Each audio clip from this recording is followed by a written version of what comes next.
Hi friends, welcome or welcome back. It's Angel. Today I thought we'd take another trip out to our patio to create some much inspired Pinterest dining area inspiration. So without further ado, let's jump right in.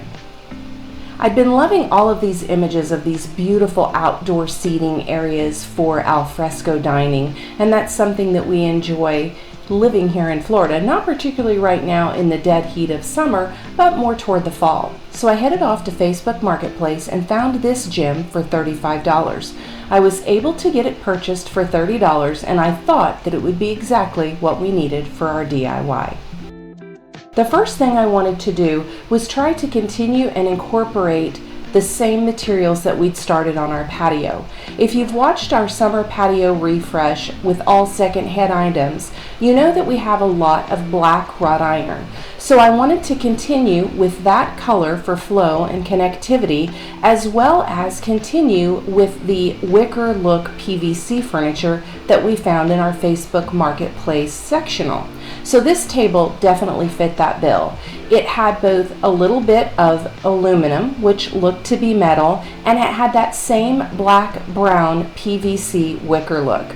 So after I brought it home, I gave it a good cleaning and thought that with just a little TLC, we could bring it back to life. So I scrubbed it down with Crud Cutter and water just to make sure that all the surfaces were really clean. And then after hosing it off really well to make sure there was no residue of the chemical from cleaning, I just set it out to dry in the sun.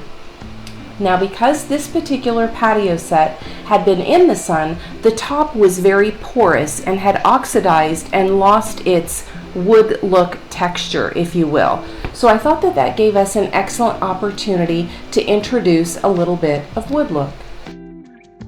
Once that table had dried, I moved it inside to the garage to get it out of the sun before we continued our DIY process. The overall aluminum or metal of this table, it is aluminum, so I shouldn't say metal, was a brownish color, which was perfectly fine, but again, I wanted to incorporate black more in so that it continued that flow and just the same colors that we already have within our house and on the patio.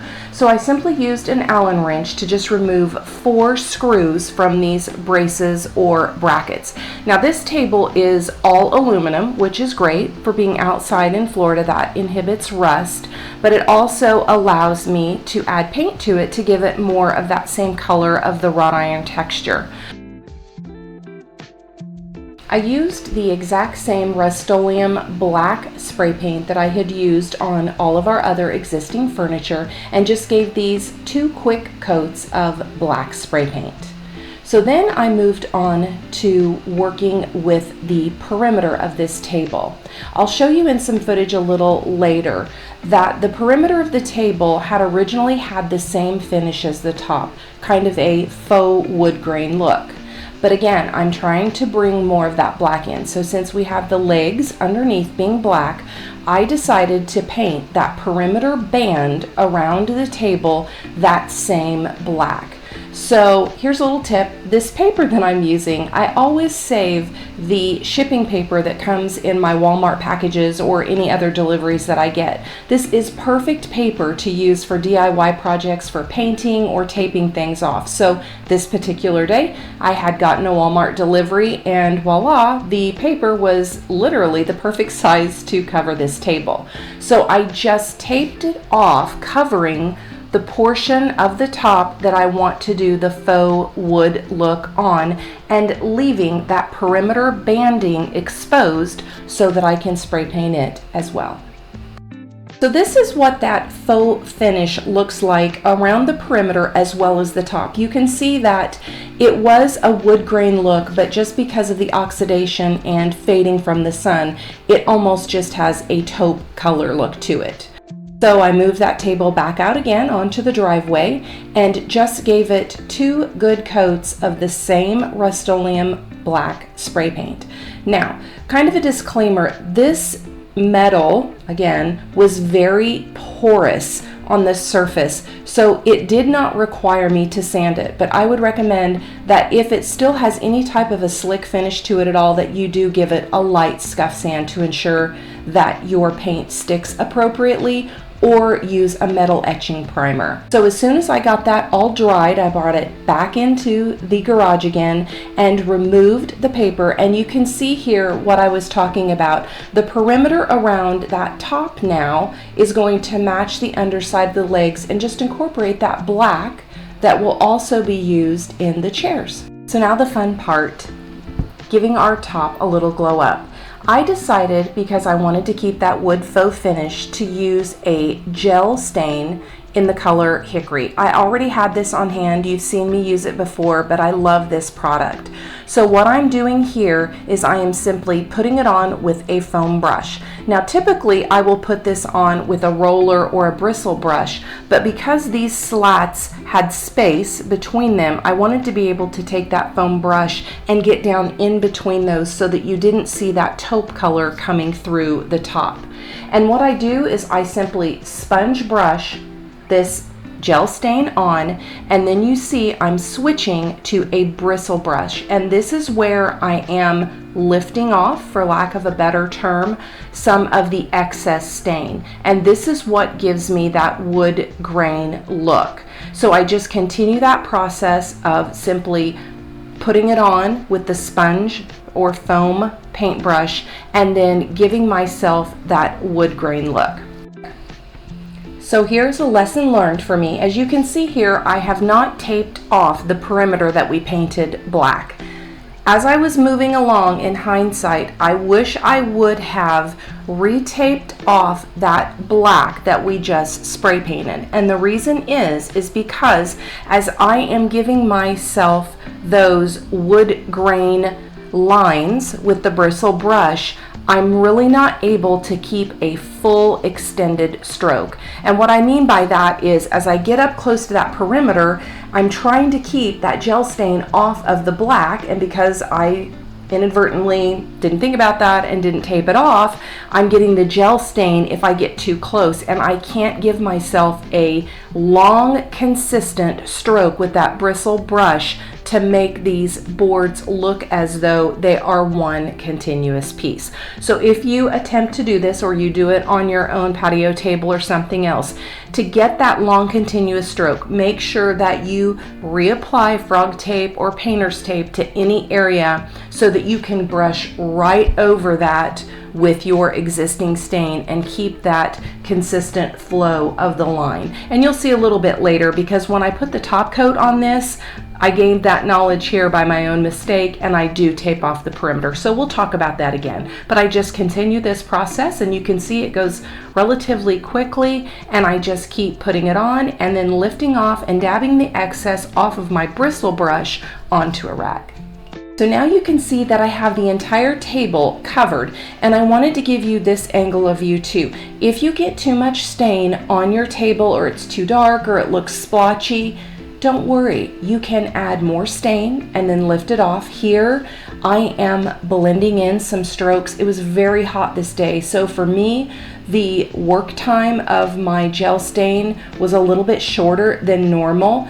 So I am blending in by lifting off some more of that stain just by taking that bristle brush and brushing back over those areas that I painted. So don't worry if you get too much or too little, it is very forgiving. And this is ultimately the difference between what we started with in that color and just one coat of the gel stain in the application process that I just demonstrated. You can see it makes a huge difference. Is it perfect and does it look factory? Well, maybe not, but for me, it looks 200 times better, and it's going to give this table that was in perfect condition more longevity.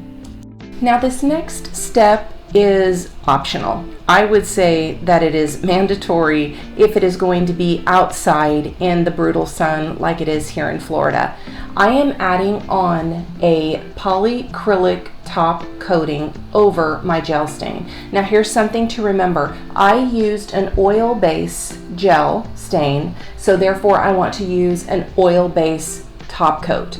same thing. If you use a water-based stain, use a water-based top coat. And the reason is the two don't play well together. You might get good coverage initially, but you might get some bubbling and peeling later on. And after you spend this amount of time giving something this nice of a look, you want to make sure that your product lasts and that it really looks nice and like you have not DIY'd it, that you just purchased it that way.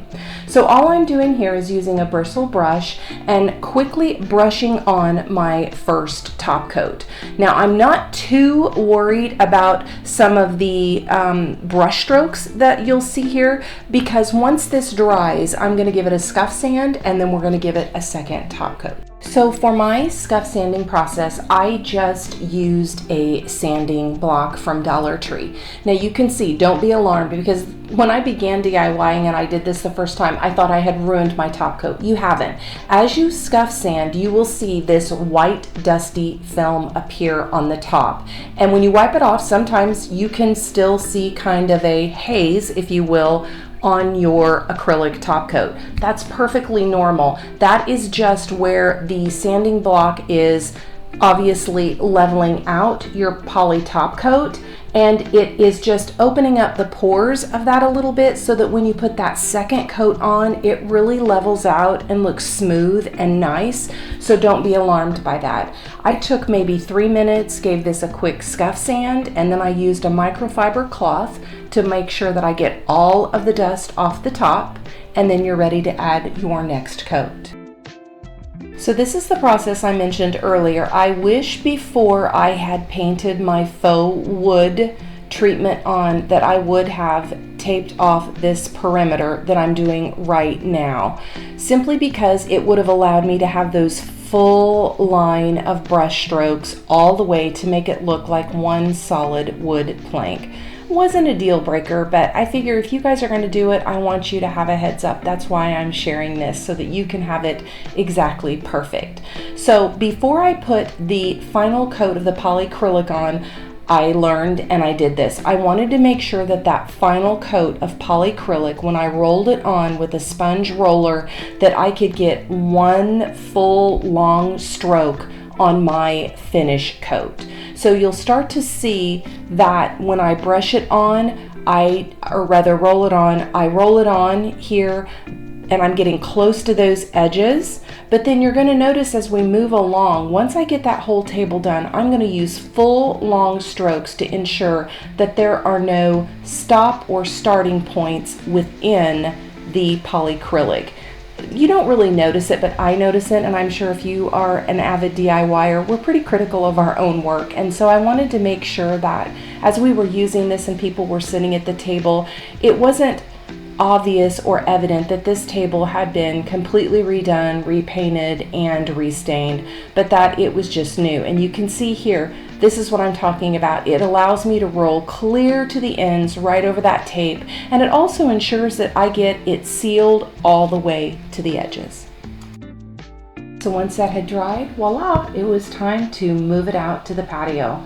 I was thrilled with how it turned out overall. Adding in the black really allowed us to use these existing chairs that we had. I had 6 of these rounded chairs, patio chairs. 5 of them were currently in use, and I just spray painted the additional 6th one, and it really gives us some nice additional seating on our patio for 6 people. So for $30, I felt like it was a pretty good DIY. So we added in another one of those great Costco rugs underneath just to ground the space, and then I added in some fresh herbs and flowers in pots I already had. And I think overall we achieved that nice aesthetic that gives us a perfect place to entertain and enjoy outside. I hope you found some inspiration here today. Thank you for spending time with me, and remember, stay on the journey as we continue making our way home. Until next time, bye-bye.